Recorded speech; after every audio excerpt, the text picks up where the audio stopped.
Warm greetings to each and every one of you. My name is Paul-André Durocher. I'm the Archbishop of Gatineau. I'd like to take a couple of minutes to share with you some thoughts about this particular Christmas that we are living, which for many of us is quite strange, quite demanding, and quite mysterious. If you're like me and you spend a bit of time on the web, the social networks, you'll have noticed a lot of caricatures about the wise men coming to the manger in Bethlehem. According to the version, they have hygienic masks on their face. They're lined up, socially distant from each other, and they're waiting for an attendant to bring out the gel to purify their hands, to disinfect their hands, and waiting their turn to walk into the creche. It made me smile the first time I saw these caricatures, but at the same time it made me realize the great extent to which this COVID-19 disease has been impacting on all our society and on every aspect of our lives. Whether it be our social lives, the fact that a lot of us are isolated in our apartments or in our homes. We can't go to work. We have to work from house if that's where we live, if we do have a job. So many of us have lost their job or find their jobs insecure. There's so many issues involved with this disease that we're really left uncertain about what the right course of action is. We trust our governments. At the same time, a lot of us have questions. And so in the midst of all this, many doubts arise. And particularly for people of faith, this has been a hard time because we can hardly gather anymore. Here in Gatineau, only 25 people are allowed to gather for Mass.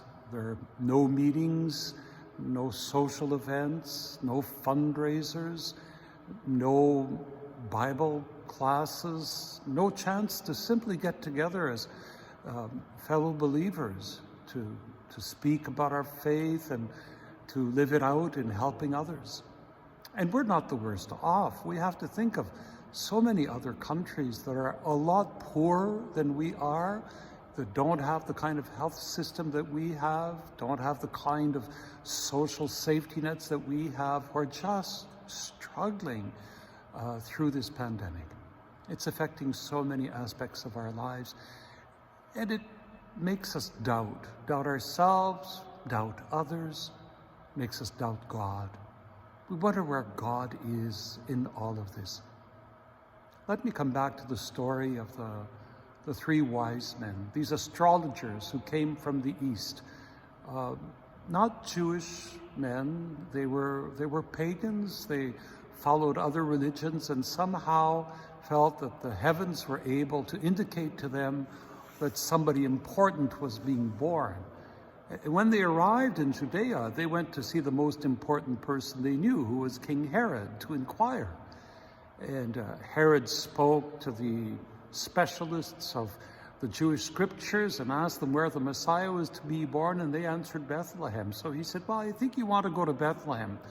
We know the story. He wanted to trick them and find out where this supposed Messiah was born so that he could do away with him.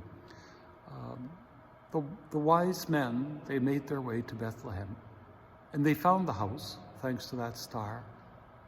But what a shock it must have been for them. Here they were coming for the birth of some great man who must have been attended by a court, by princes and princesses and people to watch over him. And no, they came to this simple home, humble home, according to Matthew, and they just found Jesus and his mother, the child and his mother. That's it. Nobody else around in this humble place. They must have wondered, were our calculations right? Did we make a mistake?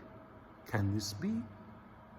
And yet somehow they found it in them, something must have touched them to realize that in this child, something extraordinary was going on. And so they laid at his feet those extraordinary gifts they brought with them.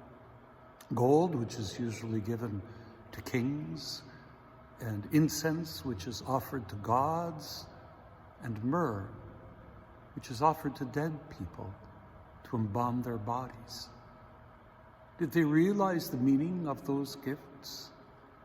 That Jesus was descendant of kings, that he indeed was the Messiah, that he was the Son of God, and so the incense was fitting for him, and that he would die on the cross to save us all from the power of evil and sin.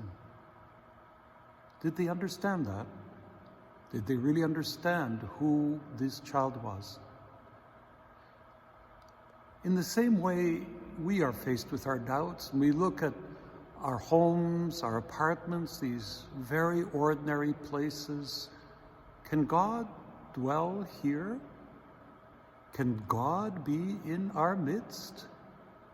Can God be present to me in the humble circumstances of my life, in the midst of my pains and my struggles and my worries and my doubts? Can it be? I want to suggest to you that our Christian faith says not only can it be, but it is. That with Jesus coming into this world, God entered into our lives in a radical, new way, so that we would never be alone. Whatever pain we experience, whatever loneliness we might feel, let's remember that Jesus has experienced it. And in that way, God has experienced it.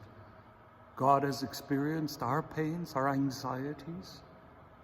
And even Jesus was tempted to question his Father's ways.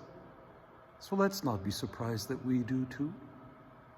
But at the same time, let's be comforted by the realization that the mystery which surrounds us entered into this world to tell us that we are loved, cherished, forgiven, and destined for eternal life. May that thought, that conviction, help you to live a Merry Christmas, a blessed Christmas, even though it might be all alone and far from the ones you love. May it still be a hope-filled Christmas. And this Epiphany, the feast of the 3 wise men, let's think of them. They journeyed back home, marveling at what they had seen. Let's learn to marvel at what we see every day of our lives. God bless.